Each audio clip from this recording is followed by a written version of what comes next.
El tema de esta mañana, estaban con Él. Nosotros queremos que nuestros jóvenes estén con el Señor. Y en este pasaje de Hechos 4 dice así: al ver la osadía con que hablaban Pedro y Juan, y al darse cuenta de que eran gente sin estudios ni preparación, quedaron asombrados y reconocieron que habían estado con Jesús. Está hablando aquí de los discípulos de Cristo. Y están enfrente del Sanedrín, que era el grupo de autoridad de la iglesia, del judaísmo, en aquel tiempo el grupo de líderes del templo. Y están enfrente de ellos, estos hombres los están acusando de estar causando borlote, de estar causando estorbo en la sociedad. Y dice que estos hombres, Pedro y Juan en particular, que eran los portavoces en ese momento, estaban hablando con osadía, estaban hablando con autoridad, estaban hablando como si tuvieran gran educación, y eran pescadores que no tenían gran educación formal. Y dicen que al fin los del Sanedrín, los líderes religiosos, reconocieron que la única explicación era que ellos habían estado con Jesús. Nada más así podían ellos entender que estos hombres estaban alcanzando más allá de sus límites humanos. Es un tema que hemos hablado mucho con los jóvenes en el tiempo que hemos estado trabajando con ellos. El Espíritu Santo llevándonos más allá de nuestros límites humanos. Algo que no solamente los jóvenes y no solamente los discípulos de Jesús, sino cada uno de nosotros necesitamos poder poner en práctica en nuestras vidas. Que parezcamos que hemos estado con Jesús. Que nuestras vidas reflejen el hecho de que le pertenecemos a Él, que hemos pasado tiempo con Él. ¿Cuánto valdría? Mencionaba hace rato uno de mis títulos de la Universidad Cristiana de Lubbock, después la maestría de Texas Tech. Miles, millones de títulos, de diplomas de universidades no cubrirían el valor de los 3 años y medio que pasaron estos hombres con Jesús. Y no cubrirían el valor de toda una vida cristiana que tú y yo podemos y debemos estar pasando con Jesús en este momento. Debe tener un efecto transformador sobre nosotros. Debe de cambiar quién somos nosotros. No estemos satisfechos con el status quo, ¿verdad? No estemos satisfechos con el dicho muy latino, el ahí se va. No se va. Nosotros tenemos que estar con Jesús.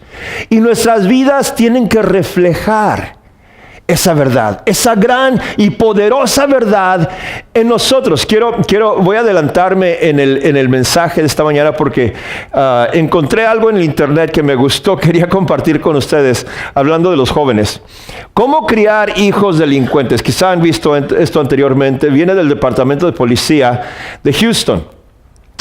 Dice, número 1, dale a tu hijo todo lo que pida, pensará que tiene el derecho a obtener todo lo que desea. Qué raro, ¿verdad? Que nosotros a veces pensamos, no, pues es que yo quiero darles a mis hijos todo lo que yo no tuve. Quizá el hecho de que no tuvimos algunas cosas nos hace mejores personas, no peores. No es necesario tenerlo todo para ser buenas personas. Al contrario, nos puede hacer mal. Ríase cuando su hijo, número 2, diga malas palabras. Crecerá pensando que el irrespeto es divertido. Peor, no solamente no reírnos con nuestros hijos. Hemos visto ejemplos, lamentablemente, de situaciones donde los mismos padres cristianos usamos malas palabras enfrente de nuestros hijos y a veces con nuestros hijos o contra ellos. Hermanos, si creemos que esta es alguna manera de disciplinar o de impresionar a nuestros hijos, estamos muy equivocados. Lo que es ese lenguaje es pecado.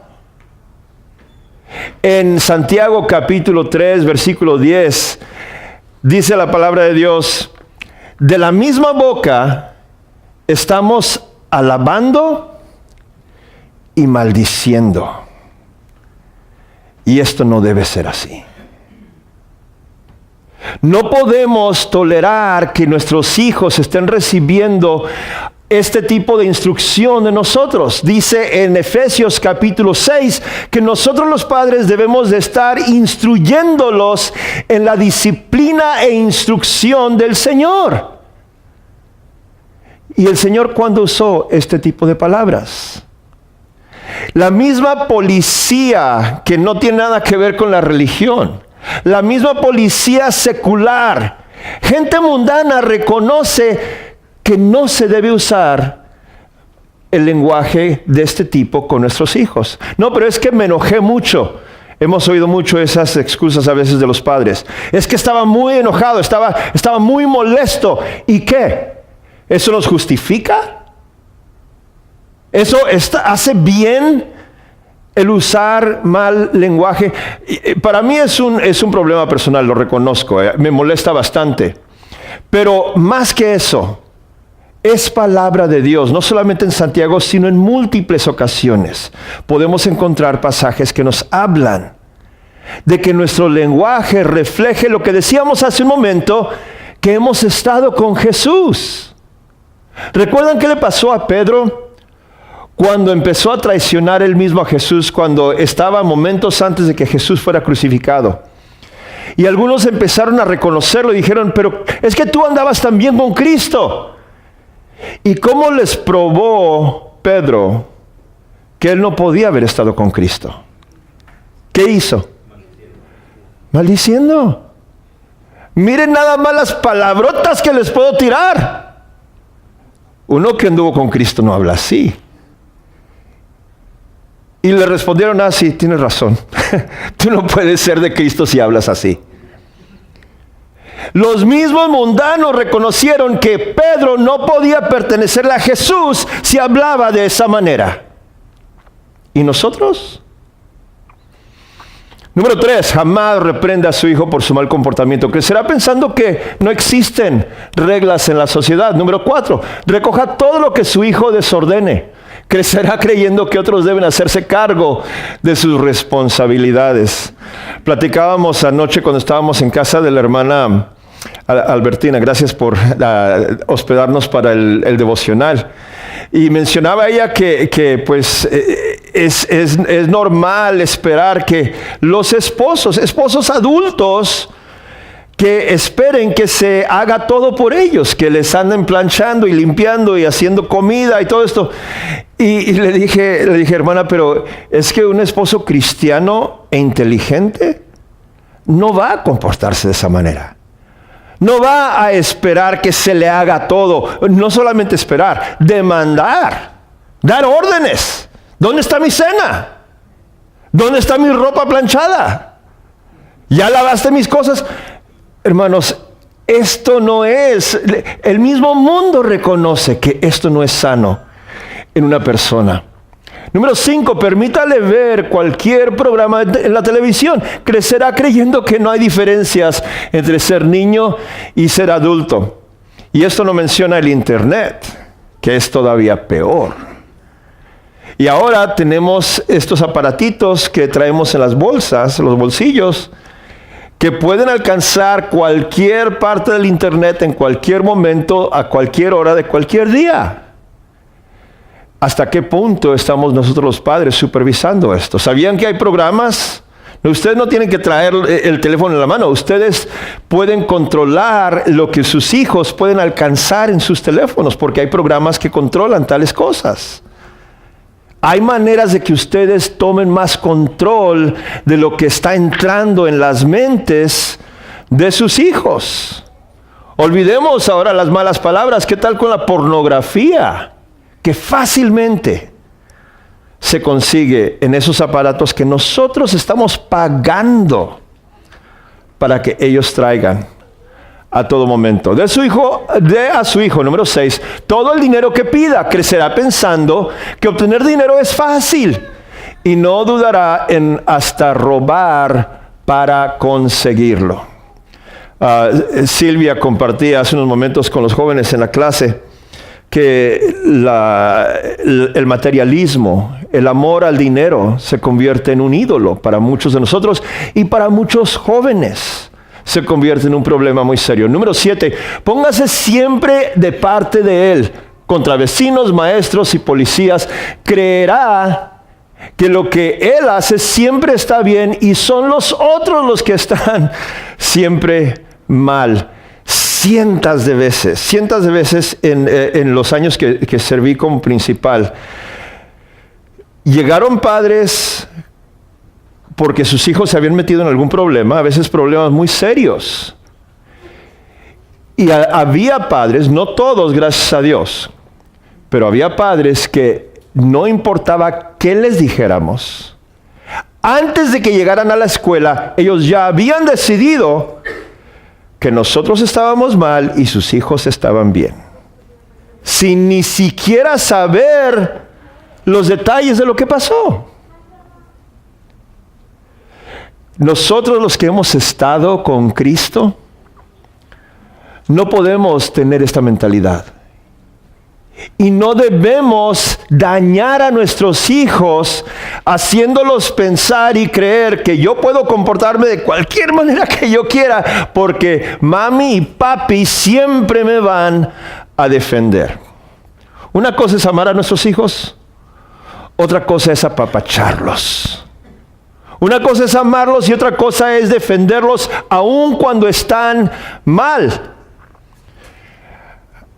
En el pasado había padres, mi padre era uno de ellos, y espero que los suyos también, y espero que nosotros seamos ese tipo de padres hoy. Que si los hijos se metían en problemas en la escuela, si yo me metí en problemas en la escuela, y si hubo una que otra vez que me metí en problemas en la escuela, me iba peor en la casa.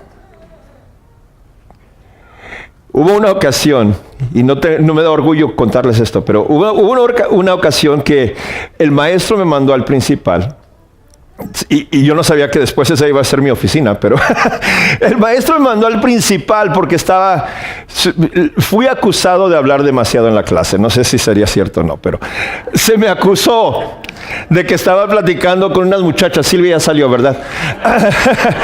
Que estaba platicando con unas niñas en la clase y creo que ya me habían dicho que me callara y no me callé, entonces, o no se callaron ellas, no sé cuál.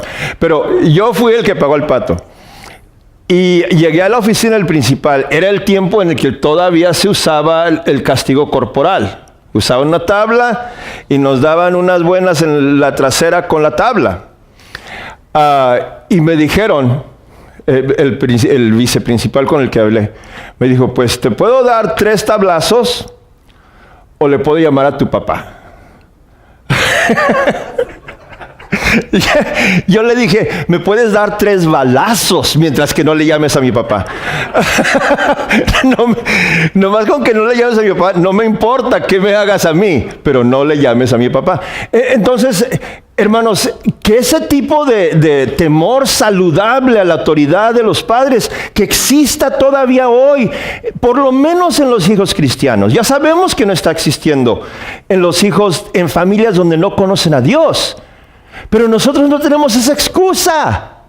Nosotros hemos pasado tiempo con Jesús, le conocemos a Él personalmente, decimos que estamos en un pacto, en una relación personal con Él.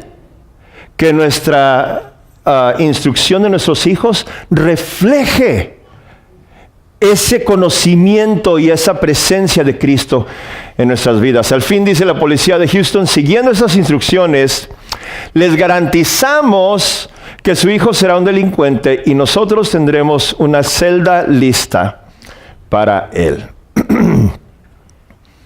Y lamentable habrá otra celda, aún peor, permanente y eterna también, con nuestro nombre, si seguimos viviendo de esta manera y si guiamos a nuestros hijos de esta manera. Debe de ser una entrega completa de lo que estamos hablando.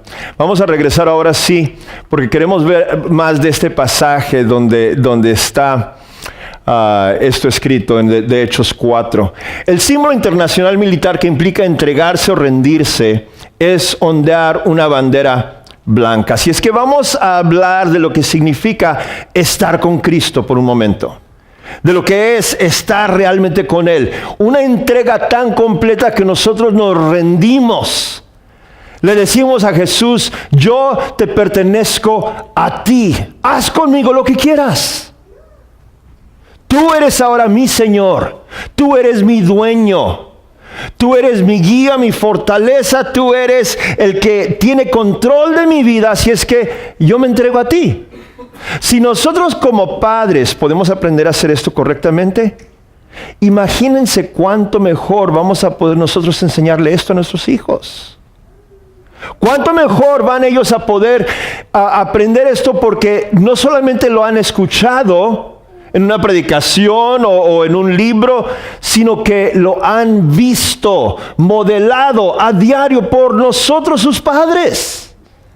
Esto es lo que es la instrucción y disciplina del Señor. El nombre de Jesús, el poder de Jesús está atado a su nombre.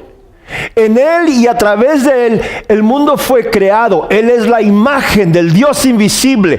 Toda rodilla se dobla y toda lengua confiesa el poder y la autoridad del nombre de Jesús. Amén, iglesia. Gloria a Dios. Ningún otro más que Jesús. El poder de salvación, vida, esperanza y abundancia solo se encuentra en Jesús. No hay otro nombre, no hay otro poder, no hay otro camino, no hay otra autoridad que puedan abrir una puerta para llegar ante la presencia de Dios que no sea Jesús. Solamente en el nombre de Jesús. Amén, iglesia. Así sea.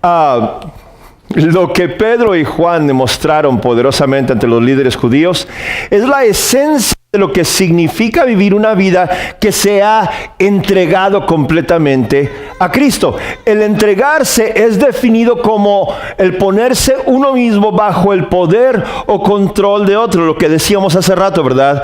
Yo te pertenezco, Jesús. Ahora soy tuyo, soy tu propiedad. Haz conmigo lo que tú quieras. Amén, iglesia. Según nosotros entregamos nuestras vidas enteras bajo el poder y el control de Dios. Nosotros le permitimos a Él que nos moldee.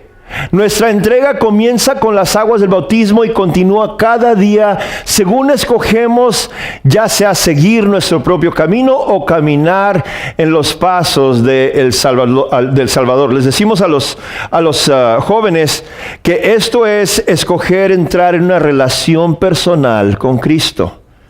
Hemos estudiado recientemente Romanos capítulo 8 versículo 1, donde dice que no hay condenación para los que estamos en Cristo.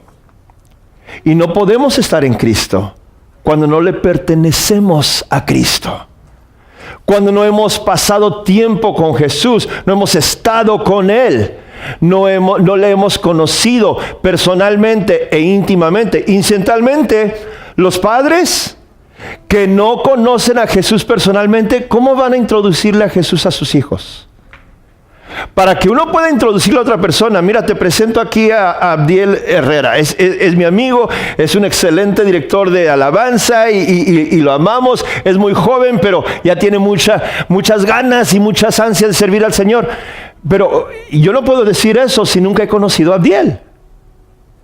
Y no podemos introducir a Jesús de esa manera a nadie más cuando nosotros mismos no hemos pasado tiempo con Cristo. Pasemos tiempo con Él. Amén, iglesia.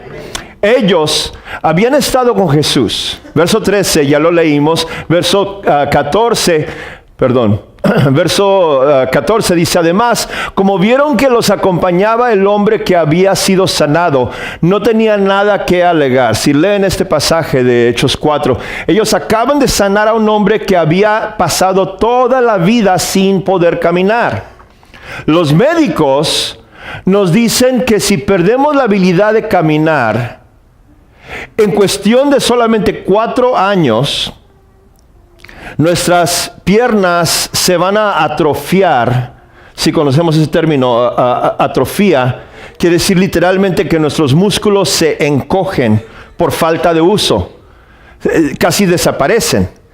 Y en solamente 4 años después de no poder caminar, una persona que ha caminado toda la vida, sus piernas llegan a ser más pequeñas o más delgadas que sus brazos, porque los músculos se van disminuyendo y haciendo más, encogiendo, ¿verdad? Shrinking, haciéndose más pequeños.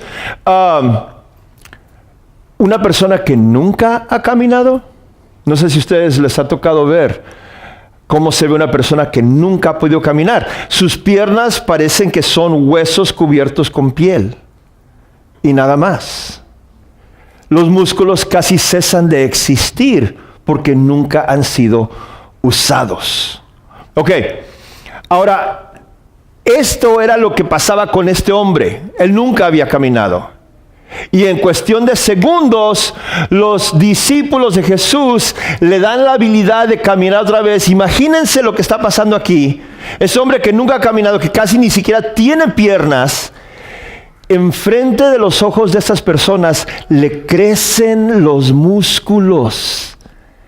Se cubren sus piernas de músculos milagrosamente y empieza a caminar y a saltar y a gritarle honra y gloria a Dios. Verso 15, así que les mandaron que se retiraran del consejo y se pusieron a deliberar entre sí. ¿Qué vamos a hacer con estos sujetos? Es un hecho que por medio de ellos ha ocurrido un milagro evidente.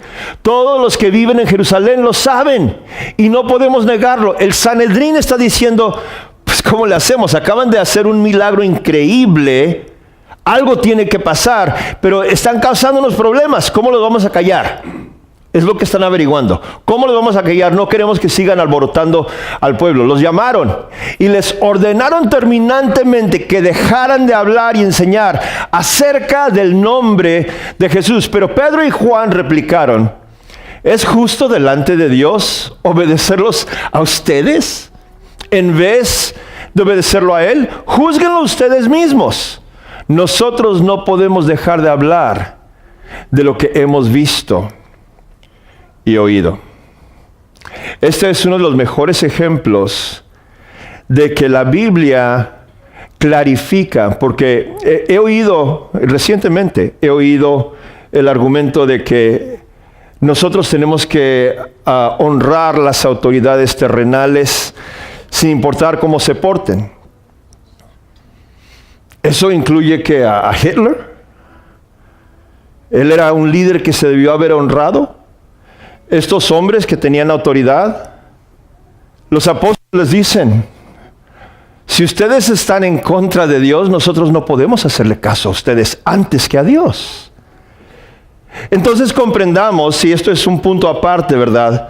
Comprendamos que las autoridades terrenales sí, deben obedecerse, deben honrarse, deben de ser reconocidos como puestos por Dios cuando se comportan según la voluntad de Dios.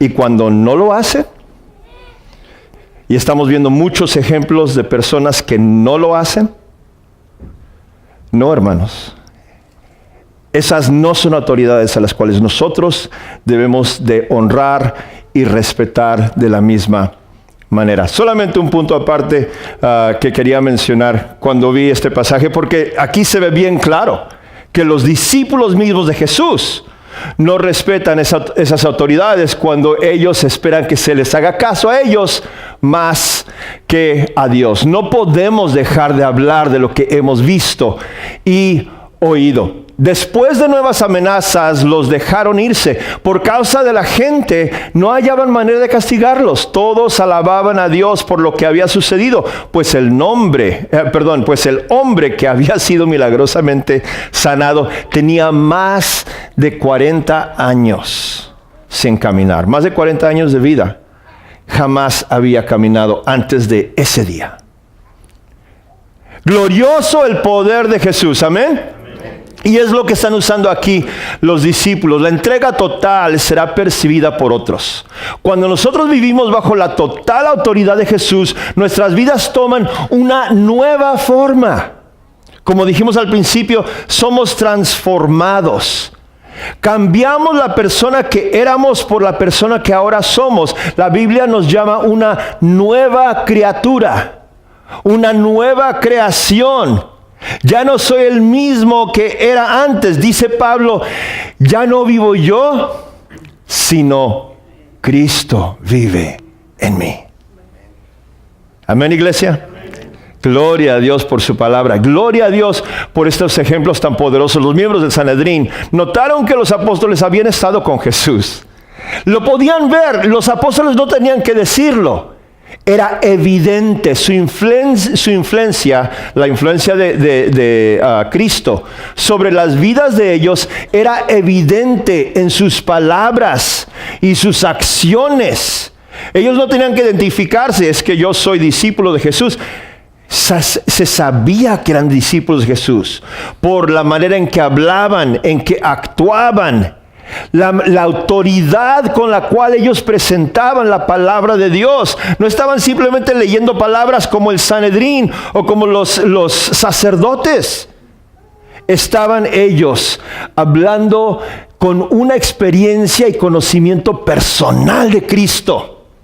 Esto, hermanos, es la diferencia entre nosotros leerles la palabra de Dios a alguien y nosotros poder hablar con autoridad de esa palabra con alguien, porque hemos tenido la experiencia personal de vivir con Jesús y pasar tiempo con Él. Amén, iglesia. Amén. Gloria a Dios. Esta otra vez la lista que ya vimos. Entrega completa. Estamos ya entrando a la etapa final. Una entrega completa a Jesús. ¿Cómo se ve esto? Una entrega a su nombre, ya lo vimos. El nombre poderoso, el nombre milagroso de Cristo Jesús. Hay una razón por la cual entre las maldiciones que nunca debemos de decir, nunca debemos de usar en vano el nombre de Dios. Porque no es cualquier nombre.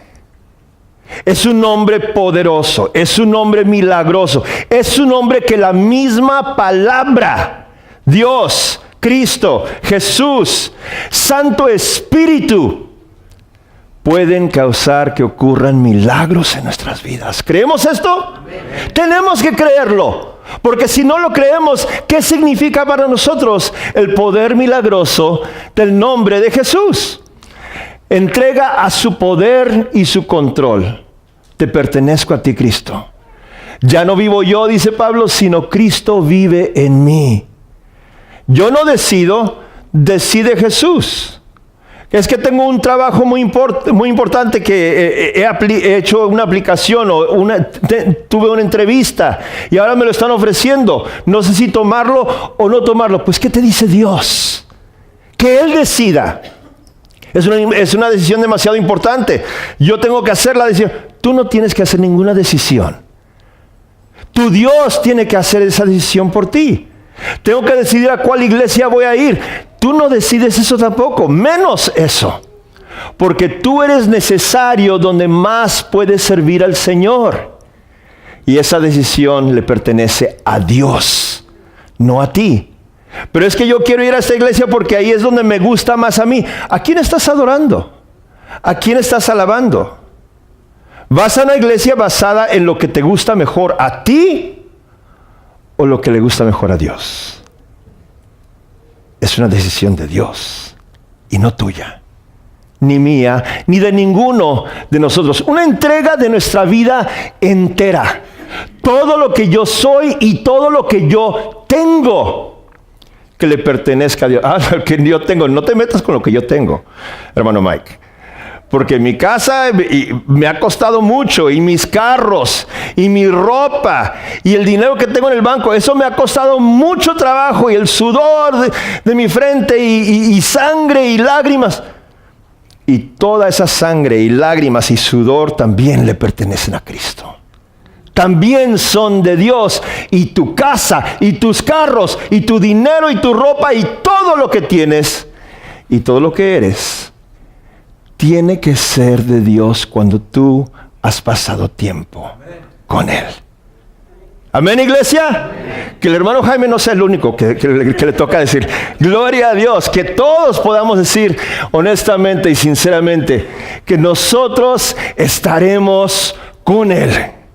Que ese sea el resultado y que nosotros en el proceso seamos completamente transformados en el santo nombre de Jesús. Vamos a estar de pie, hermanos, y vamos a cantar este himno de ánimo. Que toda la honra y gloria sea del Señor, y si en cualquier manera podemos servirte en alguna manera espiritual en este día, déjanos saber mientras cantamos este himno, por favor.